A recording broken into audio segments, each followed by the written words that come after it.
Hey guys, in this video I'm going to look at the new Nikon Z6 too. Well, kind of. I'm going to look at the specs. So, I'm Daniel Norton, photographer here in New York. I don't normally do videos like this. Usually I do them about philosophy and about technique and sometimes gear. But this is going to be a little different because I got up this morning to the announcement of the new Nikon, and a lot of people know I've been using the Nikon Z6 since it came out, and my inbox was full of questions. Should I get the Z6 too? I haven't used it yet, so it's hard for me to say. But I watched Seth's video on Adorama. If you guys haven't seen it, check it out. A lot of good information there, and I thought, I'll pull up the specs and I'll just look at it and I'll kind of walk through it the way that I normally would if I was looking at a new camera that I might be interested in, because it is getting close to the end of the year, and I was thinking about picking up another body. It's the end of the year. You got to spend some money, right?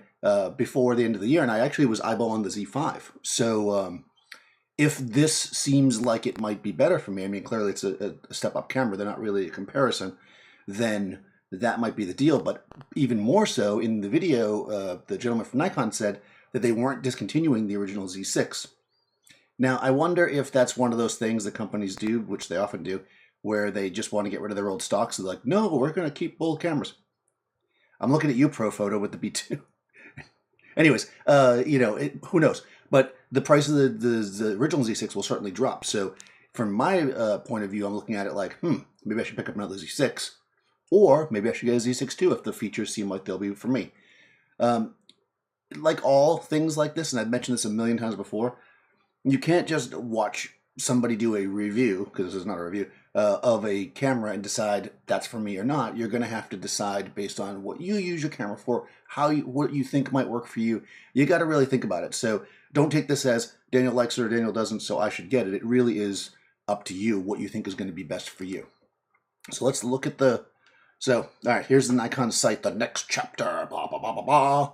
Oh, and you can watch a little video. Whatever. I'm not going to look at Nikon's site because clearly Nikon's site is going to be biased towards Nikon, right? They want you to. What I normally do is I, of course, watch the channels that I like. I watch Adorama, of course. But then if I just want to see this, I don't actually usually read their reviews.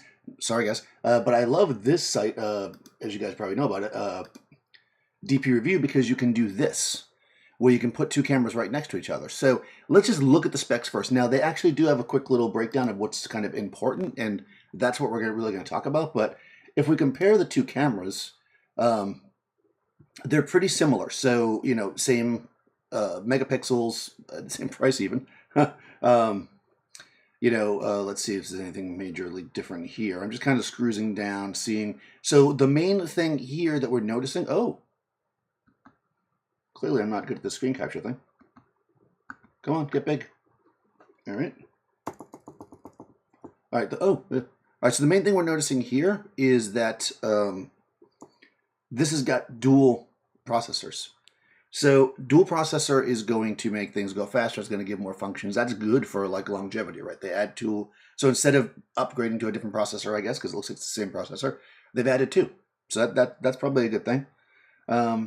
This all looks the same. I thought they mentioned in the video that it could go better in low light, but I see the same numbers here. So these all basically look the same, except you can do uncompressed TIFF.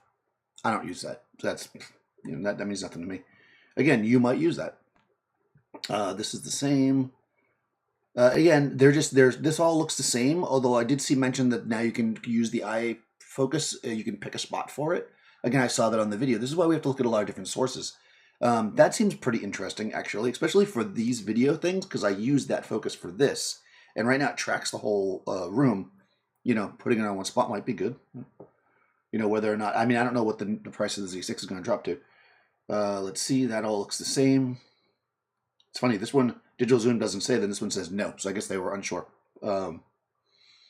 Okay, tilting, that's all the same, So, it's fairly, okay, time-lapse, I know they mentioned this during the time-lapse thing, but long shutter, 900 seconds versus 30 seconds, that's pretty good, actually, because what I'd done in the past is I've used my pocket wizards when I want to do longer exposures. Now I could not use the pocket wizards for time lapse if I wanted to do this, because 900 seconds is pretty good. It's like 15 minutes. The other thing you can do here too, and they mentioned it in the video, is you can do, if you do time lapse, you can do what I normally do, which is have it take a bunch of pictures. But you can also do it where it does the video. It has both functions in Nikon. I guess you can do both now at the same time. So if you want to have a pre-made video and then also have it take the individual pictures, which is how I normally do it. I'm a control freak. Anyways, that's all the same. That's all looks the same. Same. Okay, so the continuous drive is a little faster. Again, it's not something I really use. That looks the same. So we're seeing a lot of the same when we just look at the specs. There's nothing new in the video either here because there's going to be an upgrade apparently. Okay, here's a big one for people. 2 memory card slots now. You've got, what's funny, it doesn't actually show that, I don't think, because it says CF Express Type B/XQD. I believe it is also a SD slot too, I think. I'll have to look at it. So now there's 2 card slots. If that was an issue for you, it wasn't really for me, as I've mentioned many times before. But that's pretty cool. I mean, it doesn't hurt.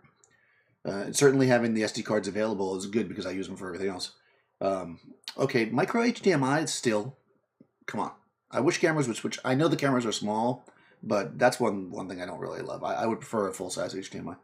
At least it's not it's the smallest one. The one even in oh, is that right? Is that called micro? Yeah, mini is the tiny one. Anyways, it's the medium-sized one. It's not the smallest one. The smallest one is the devil. Anyways, that's all whatever.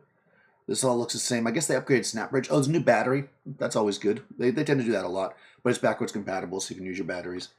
And then this all looks the same. So if we just look at the specs, like if we're just looking at these specs, you might be like, well, geez, if the price of the who's paying $4,000 for this?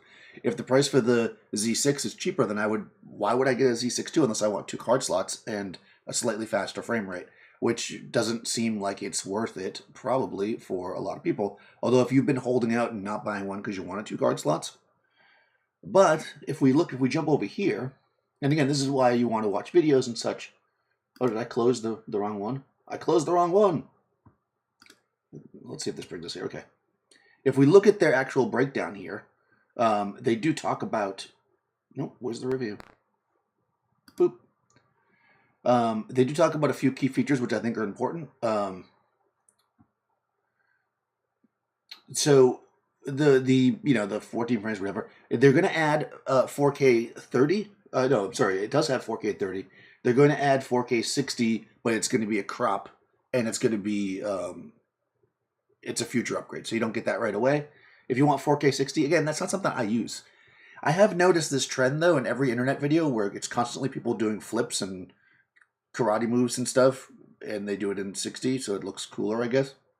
I don't care about that. But if you care about that, that's probably worth it.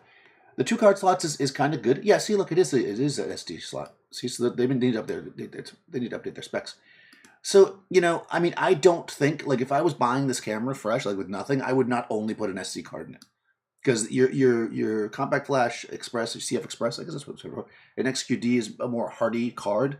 I would use the XQD cards even though they tend to be, a bit more pricey. But they're definitely more rugged. I would use the SD as like a backup, personally, if I cared about it. There's improved blackout times, touchscreen.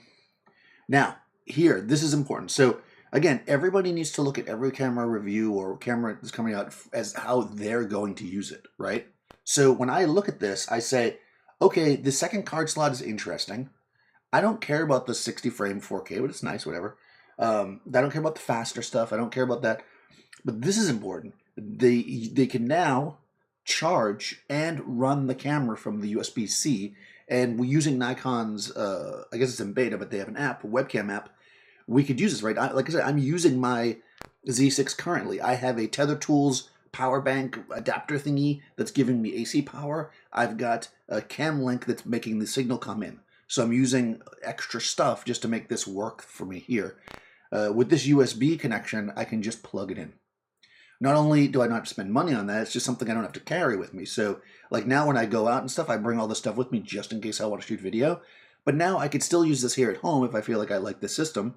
There are some advantages here. Last time I checked anyways, you couldn't get audio through the USB for the webcam, so you still had to like figure that out somehow, where you can get audio through the HDMI. So there are advantages to doing it this way. So let's say at home I'm going to leave it like this. But if I'm like on the road or somewhere and I just need to do use it as a quick webcam, I can use that and then plug my lav, let's say, into my laptop and do it that way. So it does work. So that's a big thing. And, you know, when I do long live streams, it's nice not to have to worry about power. So that's a consideration for me.